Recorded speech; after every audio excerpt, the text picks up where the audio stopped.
The Nissan Guam showroom here in Upper Tuma. Now I'm standing with Brian Downey, Beltran Tosco, and Dan Aponic. Three guys that know EVs now, electric vehicles. These are the big things that will be sweeping Guam, and we are here today because the Nissan Leaf has just been revealed. Brian, tell everybody out there why this vehicle is going to basically transform transit on Guam. Well, think about it. You never got to buy gas again. Isn't that pretty cool? You never got to stop at a gas station. You charge your own car at home, or you do your own fill-ups at home. There's no oil changes. You do a minor service in the vehicle. No tailpipe. You got zero emissions, so you're not polluting the environment. Get to breathe some wonderful air.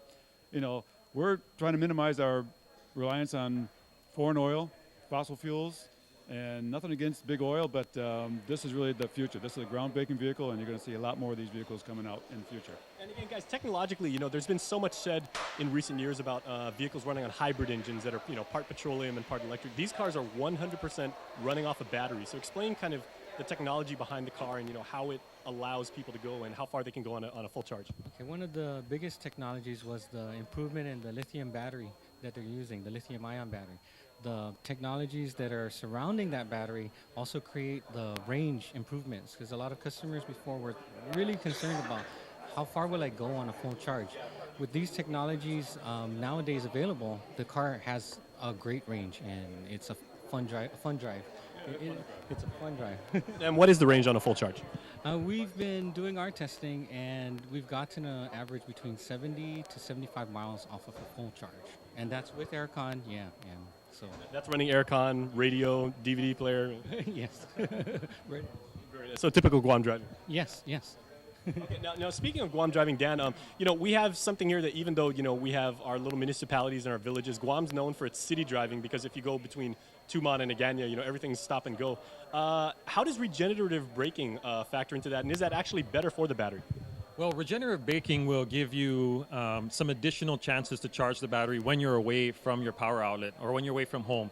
Ideally, home plug-in charging is going to be the way you want to do it for the most part. But regenerative braking is a technology that allows you to get additional charge for the battery just through everyday driving.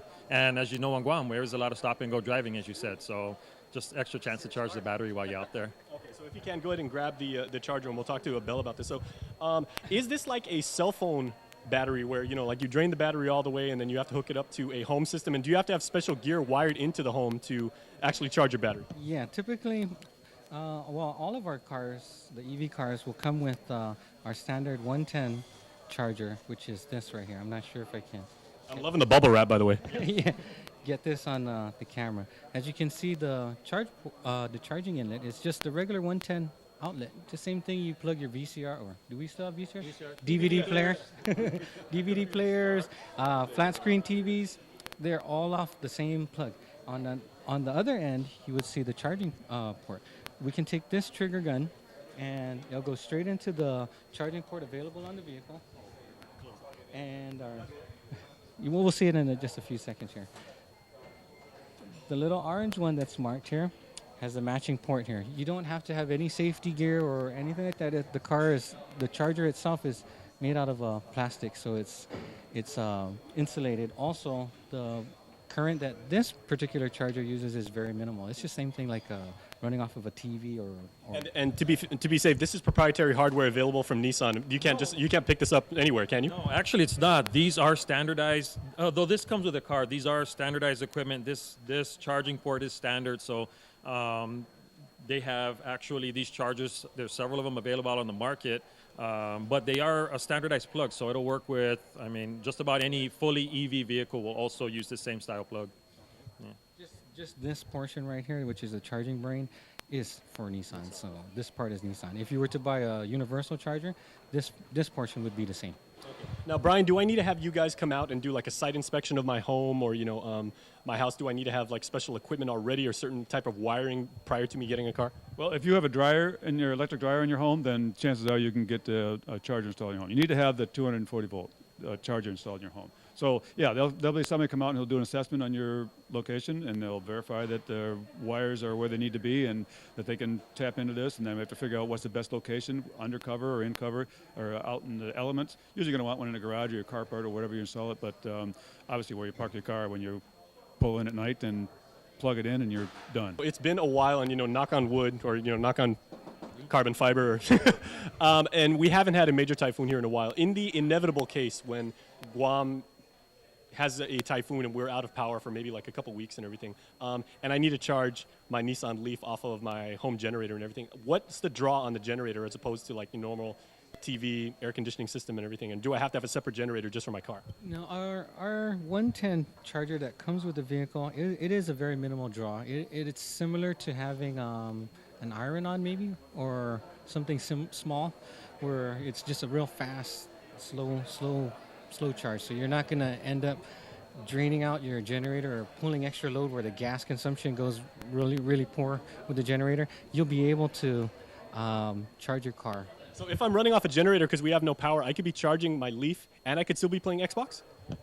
What type of generator you have? Because once you get to critical portions, most people have generators that are in the 5K range or something like that, where they run just the bare necessity. They have the refrigerator plugged to it. Well, because I'm a tech guy like you, so when it comes to like playing Xbox, like I put all my money towards that, Yeah, you got to have it. So, but as he pointed out, if you're a typical household with a 5 to 10 kilowatt generator, this, again, you just have to budget it in. But as he pointed out, the draw is very minimal. So chances are you'll be able to do your Xbox and charge the car at the same time. All right, I'm sold. Okay, so Brian, Let me just address one more question. One of the items we spoke about today in the conference was that it's important that the community gets involved. And I mean the corporate community. We're going to have our own charging station here that people will be able to use. A quick charge, you can charge your car for half usage probably in 15 or 20 minutes. And that's fine. It's not something you want to do every day, but these are emergency situations you're talking about. We're also trying to get the retail outlets on board and some of the lending institutions and GPA, some of the government institutions to get these quick chargers installed in their locations so it becomes convenient. So that those people, we're talking about the range anxiety, but you also got the power anxiety, where you're going to source it from if you can't get it from your own home. And we want them to be able to go to Macy's or Kmart or Townhouse or any of the other places and be able to charge their car while they're in there shopping. This to their advantage and to the owner's advantage. So everything to maximize the efficiencies and the convenience for this vehicle is what we're trying to promote within the community for this vehicle. And it sounds like my home power bill isn't going to go up that much. No, we got about $5 off of a full charge, $5 or $6 for a full. Yeah, $5 or $6 for a full charge. And as I was saying, when's the last time you filled up your car for $5 or $6? Exactly. Okay, so last question before we take one of these on the road, because man, I cannot wait. Let's talk about sticker price. What are these going for, and where can I sign up? Okay, there's a couple of denominations that are figured in the selling price of this vehicle. The vehicle's retail for, as I said, they've come down in price since the initial introduction about 12%.